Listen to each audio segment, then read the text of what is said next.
So good afternoon, everybody. My name is Chris Keller. I'm with Forbo Flooring Systems. I'm on the conference committee, and they've asked me to make some introductions. So I'm excited to be here. I'm glad that they wrote down that my name is Chris Keller with Forbo Flooring Systems, because I might have forgotten at this point. Here we go. We got people in a minute. We're Googling out there. Okay, We're guzzling. I'm excited to introduce our speakers for this session.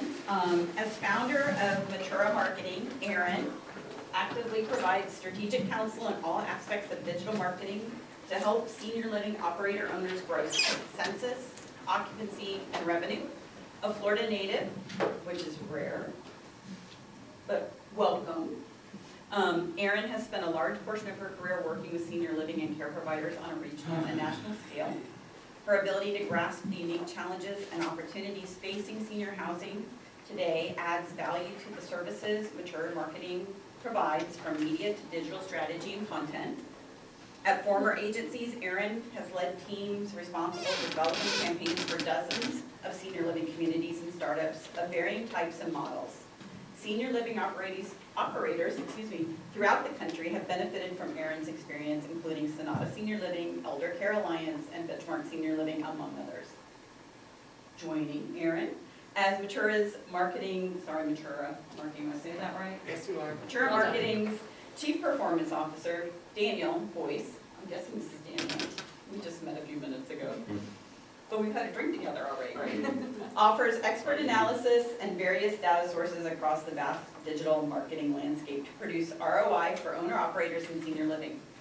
His expertise applying analytical and visual tools creates quantifiable business results for Matura's clients while increasing the efficiency of their marketing spend. Along with a master's in business administration, Daniel maintains advanced Google and HubSpot certifications and was selected by Facebook to instruct the Facebook Digital Marketing Certification Program at his local community college.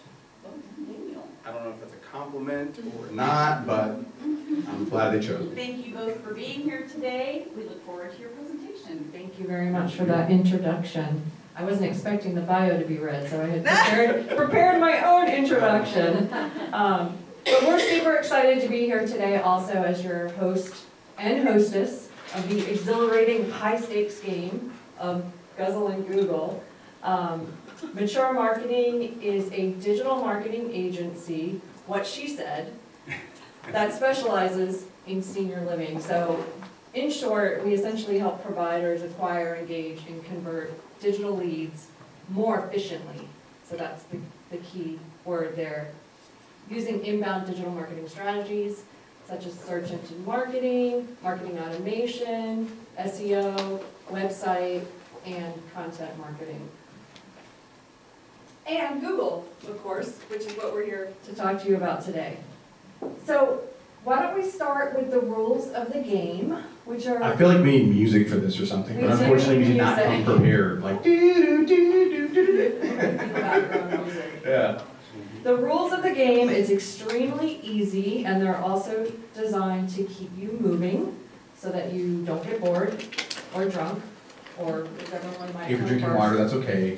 Technically, you don't have to have a drink to play Guzzle and Google, although it might be a lot more fun if you do. So the way it works is I'm going to read a series of statements. Let's advance the slide. Again. And you are going to answer either fact or fiction. So if you believe what we say, the statement to be fact or true, you stand up. If you believe the statement to be fiction or false, you stay seated. You may be asking why we did this. It is 5 o'clock almost. You guys have been in this all day long. We know the last thing you want is for us to preach at you. So this is hopefully going to be fun, and hopefully you're going to learn some stuff. But the goal of today is to be both fun and informative. Can we work as a team? Absolutely. Feel free to work as a team. And drink as a team. So then we'll tell you the answer. And if you get it wrong, using the honor system, you have to guzzle your drink. No, you don't have to guzzle your drink, but take a drink. So let's get to it with our first statement, right out of the gate. Google was originally called Backrub by founders Larry Page and Sergey Brin. Any of these could be true, any of these could be false, any part of it. So if you believe that it's true, You stand up. stand.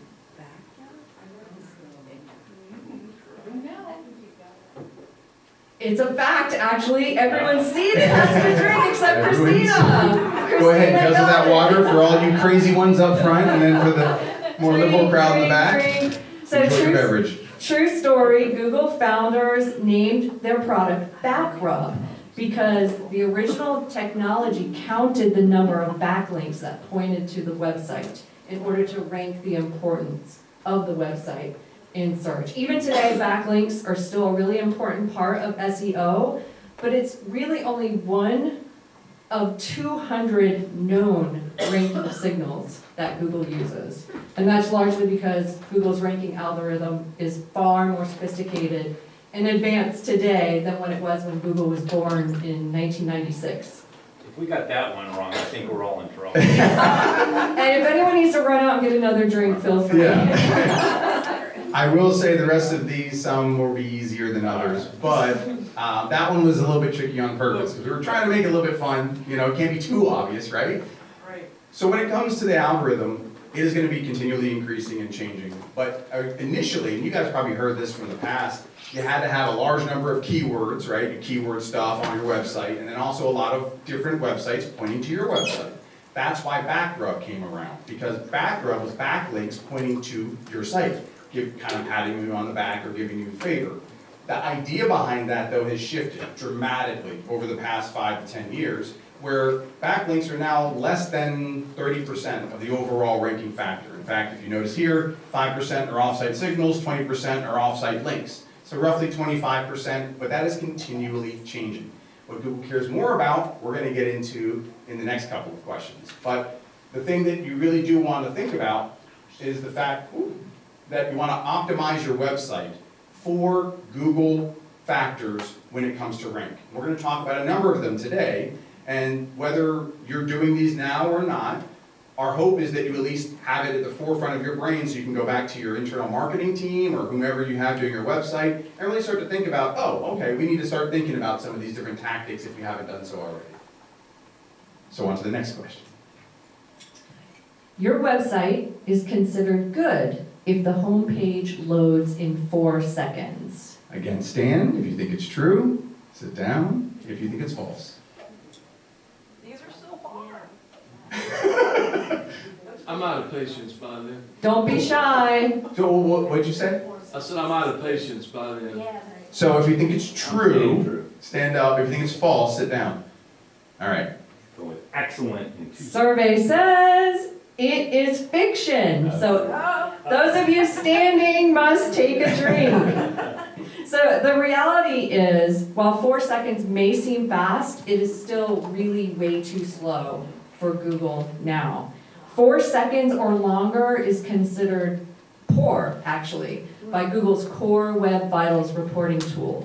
So your website homepage must load in 2.5 seconds or less for it to be considered good by Google. And so 1 second does make a huge impact on performance in the digital world. In fact, here are some of the different things that can happen for every second that your website takes longer to load. So fewer page views by 11%, decrease in customer satisfaction by 16%, as wonderful gentleman said in the back. He gets impatient by then. I think we all do. We're expecting things to load extremely fast, and if it doesn't, we're on somewhere else.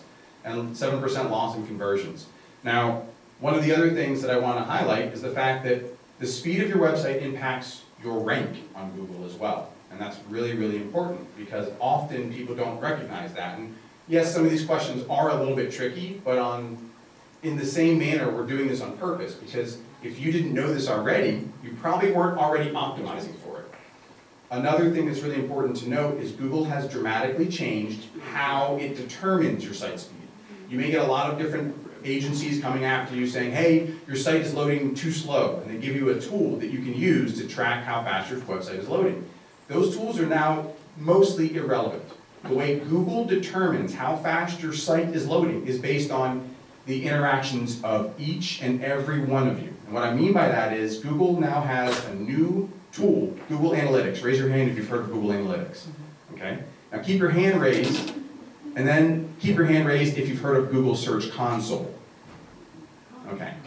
So most people haven't. Google Search Console, and congrats to the young lady who has, Google Search Console is a brand new-ish dashboard. It's been out for about a year and a half, and it is where your core web vitals live. And every time that you load a website, your core web vitals are being tracked. So every individual has its own behaviors. That means that if it takes 5 seconds for it to load on your cell phone versus 5 seconds to load on your cell phone versus 60 seconds to load on yours, it's going to take an average among the three. And that is how Google's determining how fast your site is actually rendering. That's why there's new technology called content delivery networks, that I'm not going to talk about because it's going to go and you won't retain any of it. But what's really important is Google uses different tools now to be able to determine how fast your website is. So if you're using a website tool to see how fast your website is, it'll give you an idea. Like if it says 20 to 30 seconds, you're way off. But if it's somewhere between 2 seconds and 5 seconds, it's not the best indicator. So you need to ask your marketing team to make sure that they have uploaded and added Google Search Console to your website, and you're using core web vitals. Again, I'll repeat that.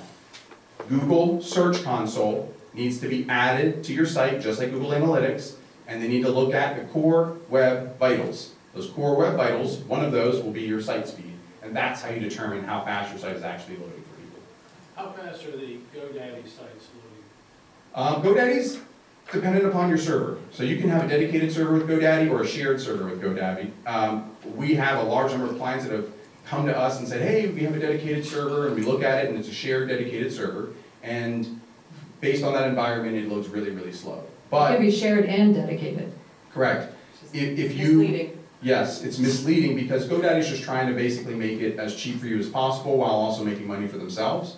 So you just need to determine your individual site speed, because half of our sites that we host, we still kept on GoDaddy for our clients. We don't make changes on their behalf, but their site was dramatically slower than it should have been. So we had to work with GoDaddy, one, to increase their hosting, and then two, to actually make their website a heck of a lot lighter. Websites are very heavy based on images and a whole bunch of other things they add to the website. So unfortunately, I can't just tell you how fast or slow it is with GoDaddy because it's going to be dependent upon your site.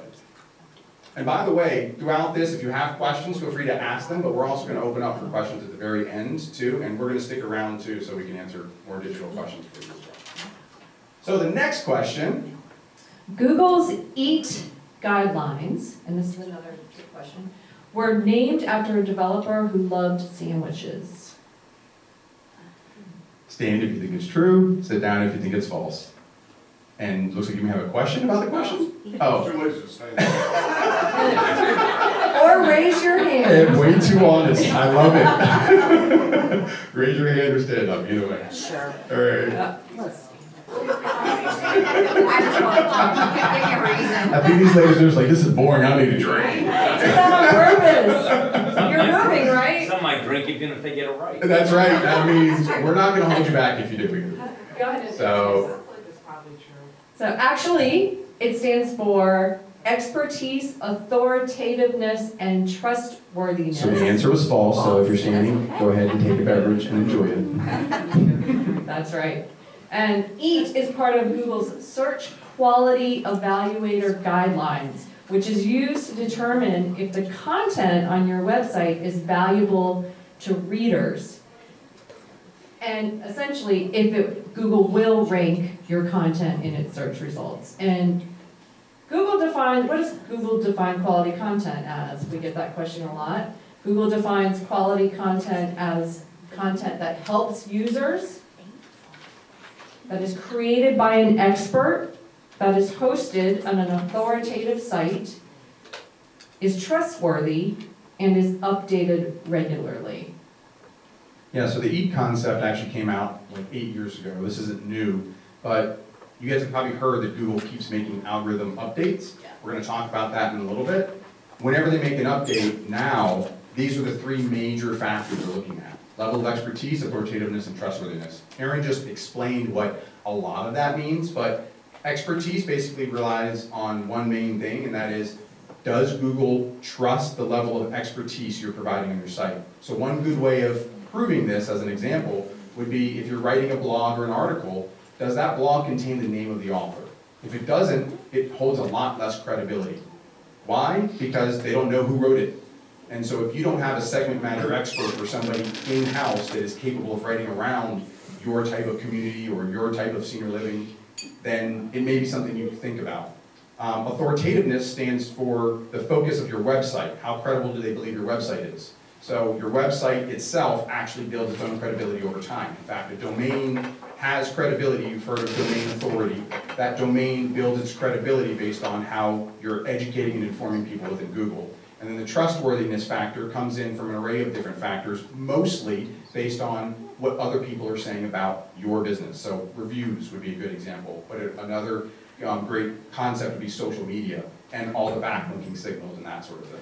So expertise, authoritativeness, and trustworthiness are three major factors, but if you don't have quality content on your website, or you don't have a segment matter expert that is writing about senior living and educating people, Google doesn't rank your website anymore based on robotic measures. It's actually based on the user behavior of every person in this room. So if your users aren't getting a good user experience and the content is written for a robot, not written for a human being to actually read, the likelihood is it's not going to rank as well as you're hoping it will. And it's also important to note that Google uses these guidelines, places more emphasis on them on YMYL sites, which stands for your money or your life. And since senior living impacts your life, we know that the content on senior living websites is held up to the HEAT standards, even more so than other types of websites. Yeah, and if you don't believe that user intent is actually what Google now focuses on, do a Google search for metal thing that attaches door to wall. You're like, wait a minute, huh? When you do a Google search, you're gonna see a bunch of hinges pop up. You're like, how in the world did Google put together metal thing that attaches door to wall with a hinge? It's because it's reading your user behavior. What was the intent behind your search? It's not using keywords anymore. It's not using backlinks as heavily as it used to. It's actually using, what is the intent of my search? The intent of my search is, I'm trying to figure out what that thing's called. And so I need Google to help me figure it out. You can also do a Google search right now and say, how many days until X date? And it will actually tell you how many days until X date. And you're like, whoa, how did Google do that? It's intent-based search. So everything that you do now has to be based on the user experience, not necessarily on what you think the algorithm is going to be focused on. And one way to meet that criteria, I'll just add this lastly, is to make sure that your content is not always overtly promotional. Because if it's overtly promotional, it's not always helpful, is it? It doesn't have utility value to the end user. So when we work with our senior living clients, we always say, we put it through that filter. Or try to introduce a good mix of helpful, utility, educational content that's written by an expert or a subject matter expert with the promotional content, press releases, and that type of content. Mars is on Google Maps. That's the next question, true or false? True, stand up. All right, or hand raised. False, sit down. On Google Maps? All right, and the All answer right, is? and the survey says this is a fact. So everyone who is seated must take a drink.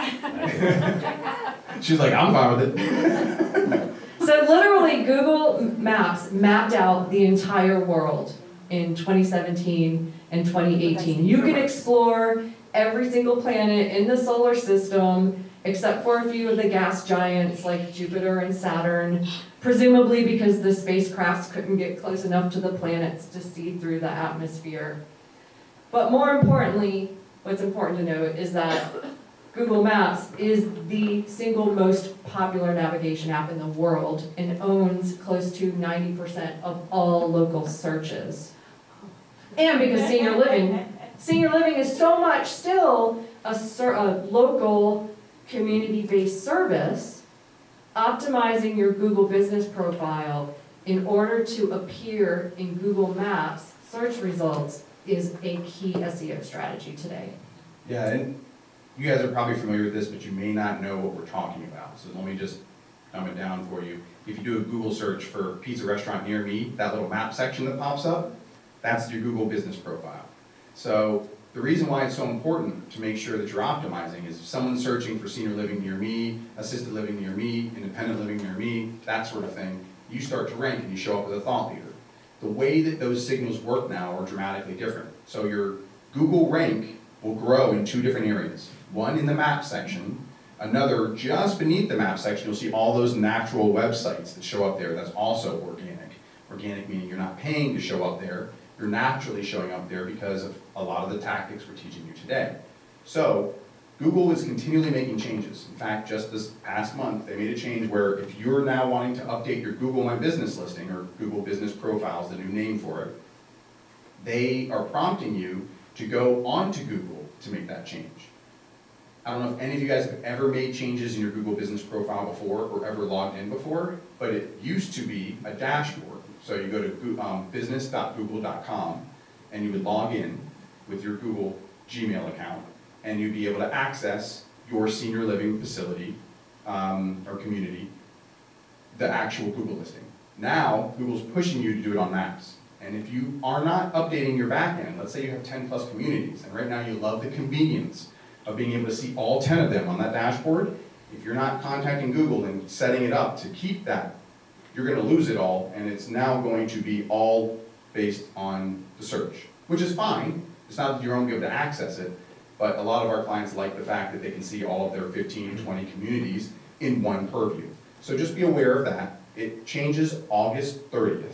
So by August 30th, if you haven't updated it, you're gonna have to log in this way. But the reason Google does this is during the pandemic, everyone left Google to go to Facebook. Because if a restaurant said it was still open on Google, but then people went there and the restaurant was closed, they were like, well, what's the point? I don't understand. So they're going to Facebook to try and learn whether or not that business was still open. Google learned very quickly, man, we gotta make it easier for our small businesses to be able to make changes. So now all you have to do is Google the name of your business. So in this case, this is one of our clients, Sonata Senior Living, so Sonata East at Vieira, one of their locations. You Google that name, and if they are logged in, you can see right there, they're logged in with a Google account, they're gonna see this. This is what you And say. it says only managers of this profile can see this. So this is the new way for It you to almost looks like actually. a search result, actually. It does. So if you want to make changes to your Google listing, you can edit your profile here, you can promote here by adding posts or using paid ads, you can add updates for your customers and a whole bunch of other changes. And you can use this little 3-dot icon to make a whole bunch of changes, including adding new users and that sort of thing. So if you're familiar with Google Business Profile, meaning the map section that shows up on Google for your community, it's going to be changing on how you interact and engage with it in the next month. So if you don't update it, you're going to end up, not a bad thing, but it is what it is, you're going to have to access it through this platform, through Google itself. So are they also in terms of video, because I know for marketing, people increasingly look to pictures that are moving and talking, and so that's why, television continues to be a place that marketing dollars are being spent. Google, sometimes you're competing with a place for mom and all the various websites. Directory So listings. it's almost kind of a losing fight when you look at where a place for mom or caring.com rank, in terms of. So Sonata literally just completely stopped almost using a place for mom because they didn't need it anymore. I would agree. Not completely, but. For the most part, they I think have. you'll always have a level of dependency Yes. on paid referral directories, but the goal is that you will have a strong enough digital presence in what you're doing that you can outrank a place for mom, or at least be in the running. So for the most part, for our clients, we always see them on page one, either above or below caring.com, a place for mom, and all of the other paid directory sites. If you're doing a really good job at digital marketing, you can compete with them. So to some extent, I disagree that it's a losing fight. I know it's a very difficult It's a very battle, difficult battle. but we can at least compete directly neck and neck with them in terms of where we are in rank on page one. Will Google allow you to geofence your target population from there? Geofence or target. Geo-target them, you say, I'm I'm gonna target this zip code or this set of zip codes? So this is a really good question we get all the time that I want to educate you on just for 10 seconds. Geofencing is an antiquated concept that came out like probably 20 years ago, 18 years ago, that now every digital asset automatically can do. So the answer is yes, you can do geofencing, if you will.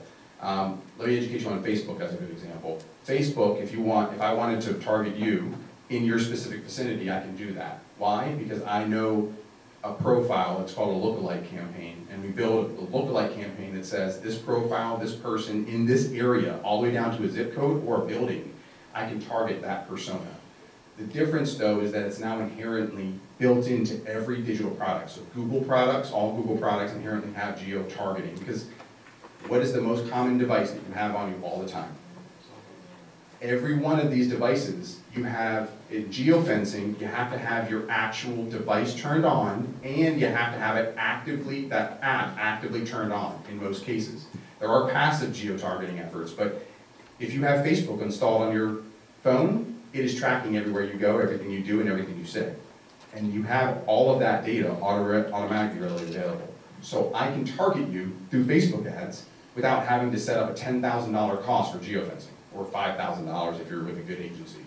Instead, it's free, inherently built into Facebook's products, Google's products, and all the different products you would want to pursue in a digital atmosphere. The question is why you would want to do that. You probably want to have a better discussion with your marketing person around what your goal and intent behind that would be, and then figure out what the best tactics are.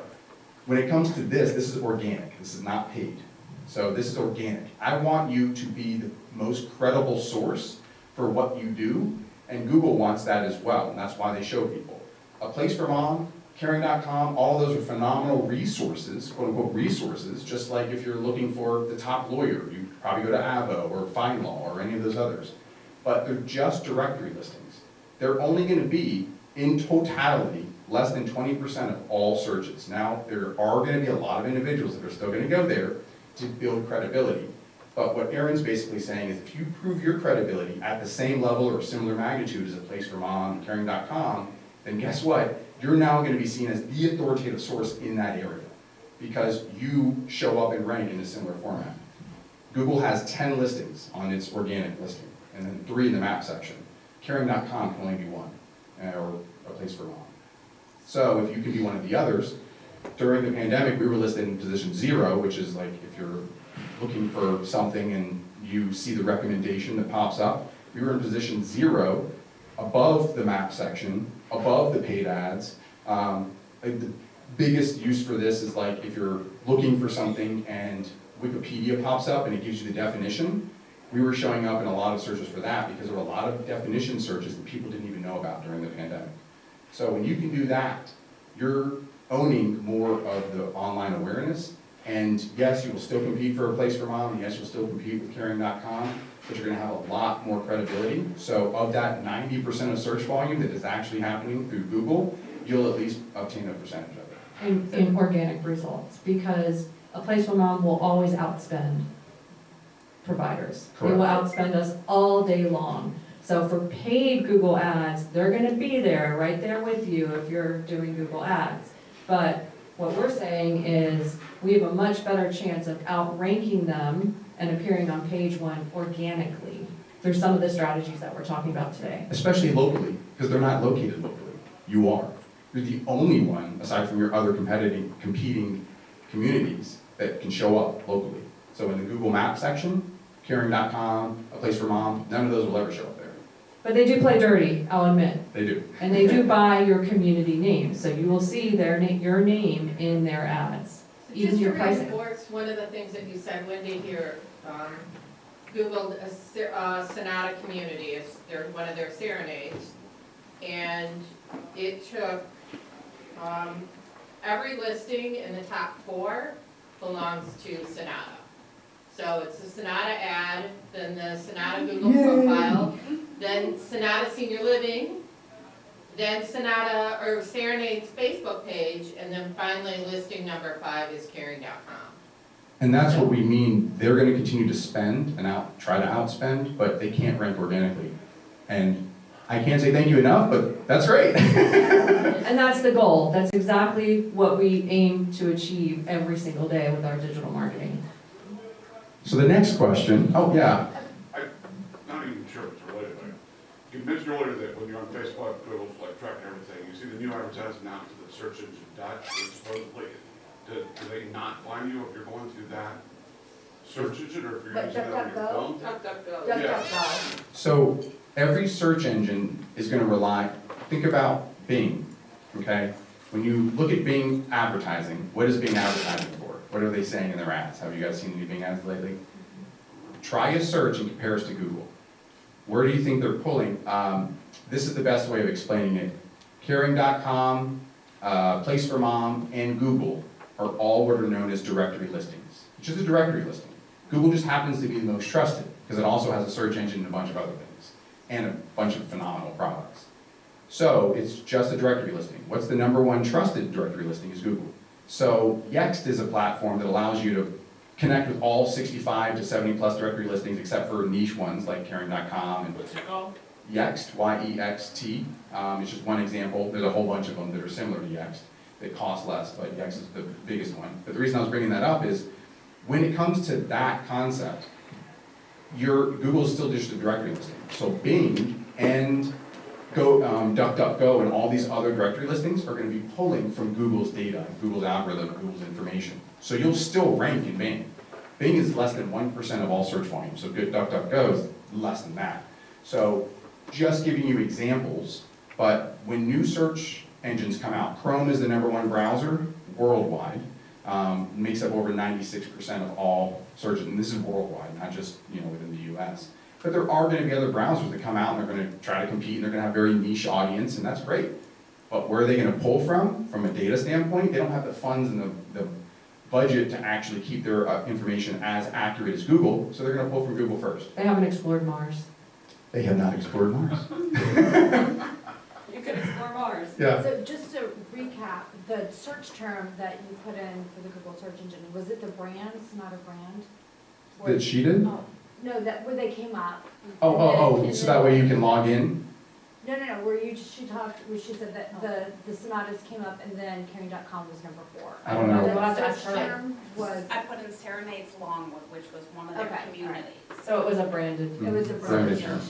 Okay, Yep. yeah. Yep.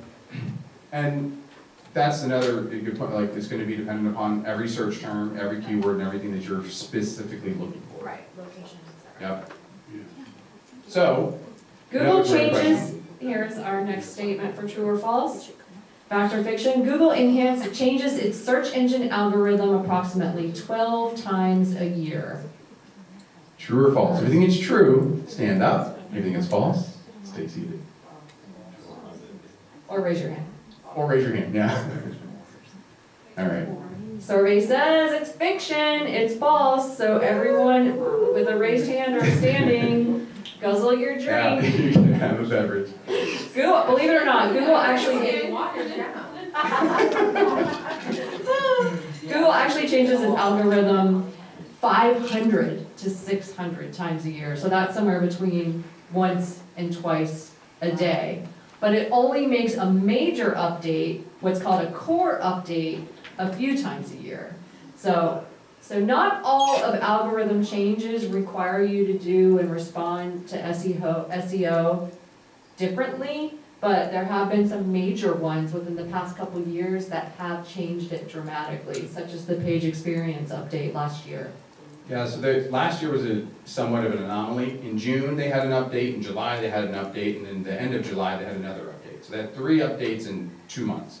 Normally, there's about a 4 to 6 month time period or gap between these major core updates. But they did that on purpose. So a few things to note. Remember I was talking about Search Console and where you get your core web vitals? These are just some of the new metrics that are available on the core web vitals. So your loading, your interactivity, your stability.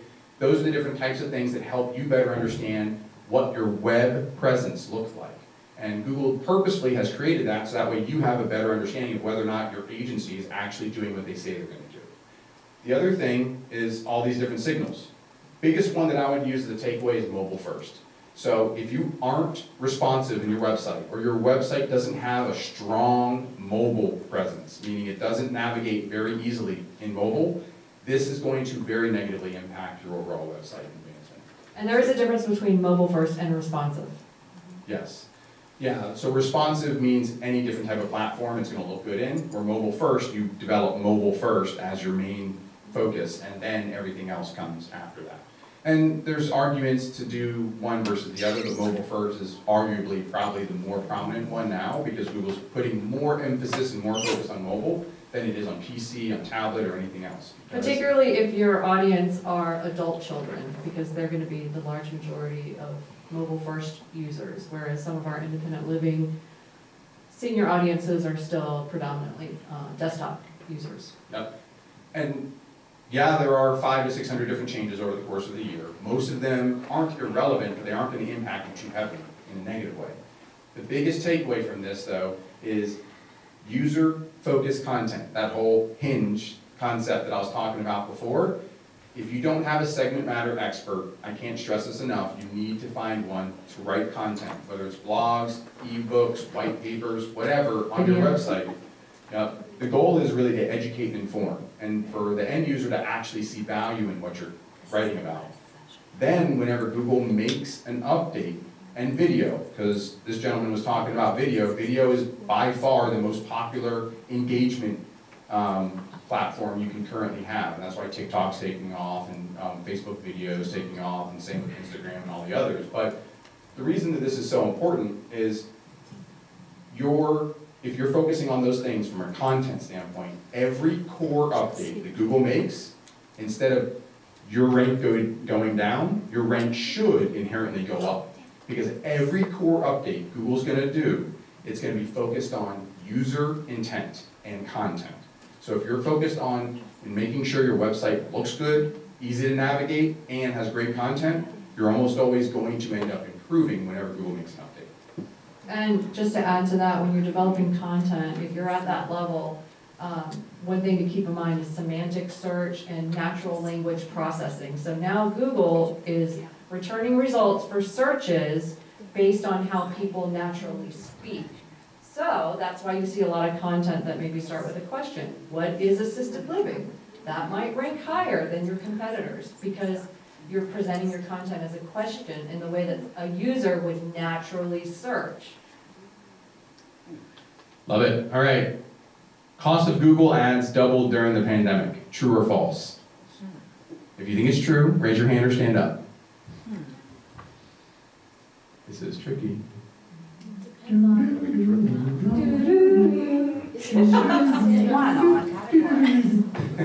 All right. While it may seem like it, it's actually not true. That's false. I know it seems like it. It does seem like it. They trust me. quadruple. Probably. Feels like it quadrupled. But in reality, it increased somewhere between the 15 to 25% in 2021, but it is projected to increase another 25 to 40% this year.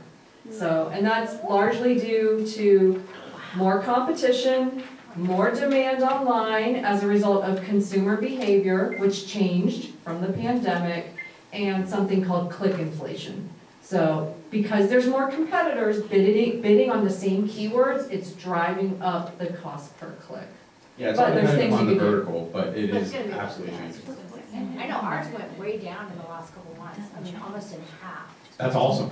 One community or all No, areas? I'm actually with senior housing, I'm with seniorlivingguide.com. Okay. We're kind of what you're talking about, we're looking at caring.com, but we're national. That's awesome. So, yeah. So, to her point, and I'm gonna talk about this in a second, there are also ways to offset the cost of Google Ads going up. But another thing to notice, it's mostly based on demand, right? Just like eBay and anything else, it's your ads are gonna cost more when other people insert the market. So if you have more competitors coming into your marketplace, there's a higher likelihood it's going to increase. On top of that, everybody and their mother went to digital. Like during the pandemic, people were, prior to the pandemic, I probably should do this digital thing, I should think about it. And then during the pandemic, they were forced to. In fact, active adults over the age of 65 or more likely now to actually be on a mobile device or some type of device just to connect with their family and loved ones. So you actually need to think about what that's going to do to your advertising spend. When it comes to what we've done to offset and what we recommend people doing is thinking about how you can optimize your Google ads or any of the different types of ads that you're currently running based on conversion. So Google just rolled out its max conversion ads, which basically means the actual cost per click is going to go up. The click itself will go up, but your conversion costs might actually drop. Or they could stay the same or go up, but the quality of those conversions are significantly higher. So it's all dependent upon what types of best practices are you using. We recommend saying if your ad campaign is not working, either pausing it or altering it, making sure you're using things like ad extensions to be able to decrease your overall cost per click. More recently, this month, they just completely did away with the expanded text ads, which were the ads that 2 years ago they just came out with, which was basically an ad that had 4 rows of text instead of 2 rows of text. And now they're replacing it with images. So you can have image extensions. Why? Because people engage more with images than they do with most other things. So there's a lot of changes that are happening, and if you're adapting to a lot of those new best practices, you can actually offset your costs. We found certain ways to actually make it so their actual costs are less than half what they were a year ago. But I will also say that for most of our clients, their overall ad spend did have to go up. But at the same time, while they were doing that, the quality of the lead that they were getting had significantly increased as well. So you really just need to do your own due diligence, make sure that you have a better understanding of, we have it all the way flowing from click to call, call to engagement, engagement to did they come in and book a tour, did that tour convert actually into someone moving in. We have that all the way through. So we can then gauge how qualified was this click, how qualified was this call, how qualified was this engagement, and did this actually turn into something? So the more that you're doing your ads or any type of marketing, I would strongly recommend considering how you can actually create that type of flow-through system, which isn't as hard as it used to be due to all the new technology that's now available. Any questions on that? So, I think for a lot of us, with the staffing shortage, as an administrator, you wouldn't drive to full peak census if you didn't have the staff to support the census. So we, directed a lot of our marketing budget to Indeed, and then Indeed, it's a complete ripoff. I hate Indeed. I think they're just the worst because their algorithm just doesn't send you qualified candidates, and they continue whacking you for thousands a month. You can actually use Facebook and LinkedIn now for a lot of those ads. Yeah, LinkedIn's not so good, but Facebook. It's more expensive, but it is more targeted. Facebook was certainly more productive, but then as the economy shifts into recession, we're starting to see the workforce coming back into our buildings. I'm getting tons of applicants for frontline jobs now, and so now we'll start to dial back Indeed, make them go away, and then that's when we start to dial back up our, online marketing, because You'll have the people to take care of it. well, as the economy shifts into recession, then the competition for, you're gonna have adequate staff, so you're gonna wanna go ahead and drive your census up because you've got plenty of people to respond to them, but now it's more competitive because everyone's 401k collapsed. So, And all of these are reasons why, the biggest thing that I can say from all of it, like the whole purpose was to be a little bit more fun and engaging and informative at the same time, but strategy, marketing strategy has to be something you're talking about every month, because your strategy is going to change month over month.